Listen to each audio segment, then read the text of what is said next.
Olá você, salve, salve nação rubro-negra, muito bom dia, está no ar a primeira edição do programa do Mr. Mengão, o seu telejornal com as notícias do Flamengo. Nottingham Forest da Inglaterra segue atento em jogador do Flamengo e promete fazer proposta irrecusável. Flamengo inicia os playoffs da Superliga de Vôlei com vitória impactante. Acórdão da decisão é publicado e defesa de Gabigol prepara recurso. Contradição oficial afirma que viu urina de Gabigol saindo da uretra no momento da coleta. Essas e outras você confere agora. Fica comigo até o final, porque aqui tem muito mais Flamengo pra você. O Flamengo iniciou os playoffs da Superliga Feminina de Vôlei com o mesmo ímpeto da fase de classificação. Após vencer 20 dos 22 jogos da primeira fase, estreou nas quartas de finais com uma vitória imponente contra o Barueri, fora de casa por 3-1. Com parciais de 15-25, 20-25, 25-20 e 25-17, o time rubro-negro, comandado pelo Bernardinho, confirmou todo o favoritismo e atropelou o rival em São Paulo. Com a sua força máxima e com um ótimo jogo coletivo, as meninas da Gávea conseguiram uma grande atuação e abriram vantagem na série de melhor de 3. Em busca do título da Superliga Feminina, o Flamengo volta ao Rio de Janeiro e inicia sua preparação para o segundo jogo. Depois de vencer o jogo 1, o Flamengo recebe o Grêmio Recreativo Barueri no Tijuca Tênis Clube no próximo sábado às 19 horas, horário de Brasília. A partida vai ter a transmissão do Sport TV 2. Parabéns, meninas! Ontem a FERJ definiu os árbitros para os jogos da final entre Flamengo e Nova Iguaçu. O primeiro jogo, comando do time da Baixada Fluminense, está marcado para esse sábado às 17 horas, horário de Brasília, e será apitado pelo Alex Gomes Stefano. E o segundo vai ser no mesmo horário, no dia 7 de abril, com a arbitragem de Bruno Mota Correia. Vale lembrar que esse árbitro Bruno Mota Correia é aquele mesmo que foi fotografado com a camisa do Fluminense quando mais jovem, comemorando com a torcida um gol do tricolor. Embora não tenha feito nenhum manifesto formal oficial, o Flamengo ficou bastante incomodado com a anulação do gol do Pedro no Fla-Flu, que classificou o rubro-negro à grande final. Durante a reunião, os dirigentes rubro-negros debateram o tema com Jorge Rabelo, coordenador de arbitragem da FERJ. O Flamengo divulgou nesta quarta-feira a lista dos 50 jogadores inscritos para a fase de grupos da Libertadores 2024. E o atacante Gabigol, suspenso por tentativa de fraudar exame antidoping, está entre os relacionados. Produção, coloca aí para nós os 50 jogadores do Mengão. Rossi, Guilhermo Varela, Léo Ortiz, Léo Pereira, Eric Pulgar, Ayrton Lucas, Luiz Araújo, Gerson, Pedro, Gabigol, olha aí o Gabigol aí, gente. Everton Cebolinha, Arrascaeta, Fabrício Bruno, Vinha, De La Cruz, Lohan, Matheus Gonçalves, Alan, Davi Luiz, Lucas Furtado, Matheus Cunha, Verton, Bruno Henrique, Daniel Cabral, Vitor Hugo, Cleiton, Ryan Lucas, Zé Wellington, Felipe Tereza e da Mata, Santiago, Wesley, Carbone, Germano, Pedro Estevão, Igor Jesus, Diogo Alves, Diegão, Daniel Salles e Everton Araújo. Lucian, Chola, Caio Garcia, Iago, Luiz Alcélio, João Vitor, Daniel Rogério, Wallace Ian, Wellington, Caio Baroni. A novidade é a inscrição do meia Daniel Cabral, que se recuperou de uma cirurgia no joelho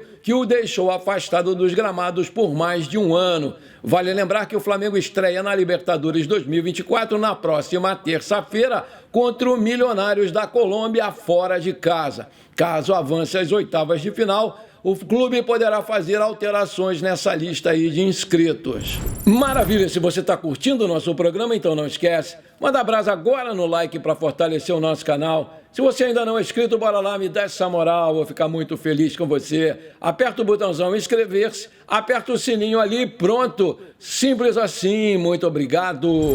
Titular do Flamengo e da seleção brasileira, o zagueiro Fabrício Bruno é alvo de desejo do Olympique de Marseille da França.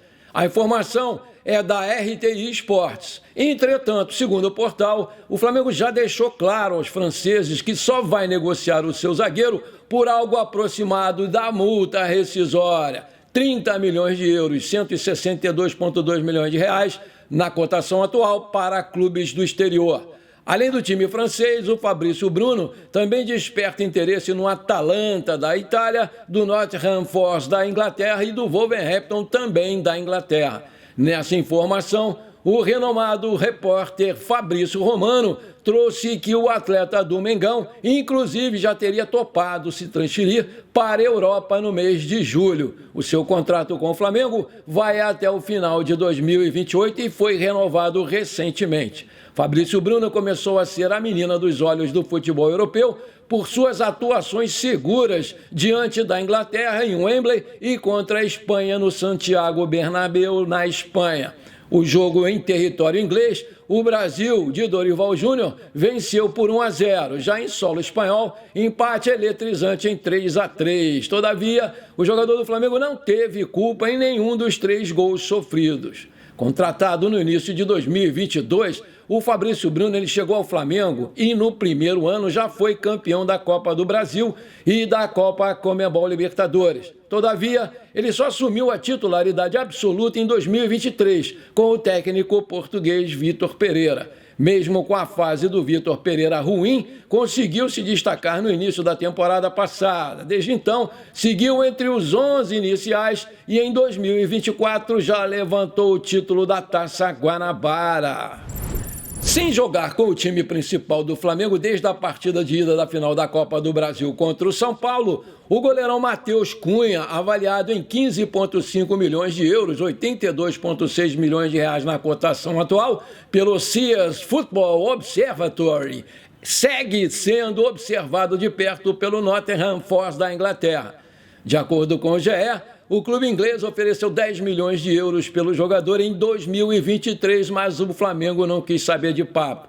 Na época, o Matheus Cunha era titular do Mengão e que esperava aí a chegada do Agustín Rossi.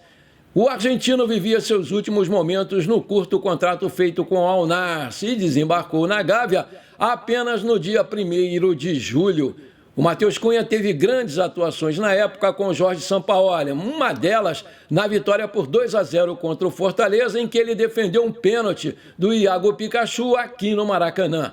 No entanto, no desenrolar do segundo semestre, o Matheus Cunha começou a receber muitas críticas da torcida do Flamengo pelas derrotas e a gota d'água aconteceu na eliminação contra o Olímpia no Paraguai pela Libertadores, quando o Mengão perdeu por 3-1 e o jovem goleiro recebeu parte da culpa por vários torcedores nas redes sociais. Com o Tite, o Matheus Cunha tem tido pouco espaço. Mesmo não recebendo muitas chances, o treinador elogiou o lado humano do Matheus Cunha nos bastidores do Mengão. Em entrevista coletiva, depois do título da Taça Guanabara, o Tite revelou que colocaria o Matheus Cunha como titular na vitória contra o Madureira por 3-0. Mas o goleiro disse para o técnico manter o Rossi entre os 11 titulares, já que ele estava perto de bater o recorde de não levar gols. Eu ia colocar o Matheus Cunha para jogar, ele merece jogar. Falei para se preparar, mas em determinado momento ele chegou para mim e disse: professor, não precisa me colocar, o Rossi está muito perto de bater o recorde da história do Flamengo. Não precisa me colocar, deixa ele lá, disse o Tite, elogiando demais o Matheus Cunha. Aí eu te pergunto, você acha que o Flamengo deve mesmo vender o Matheus Cunha agora? Coloca aí! O acórdão da decisão que suspendeu o Gabigol por 2 anos foi publicado na noite dessa quarta-feira.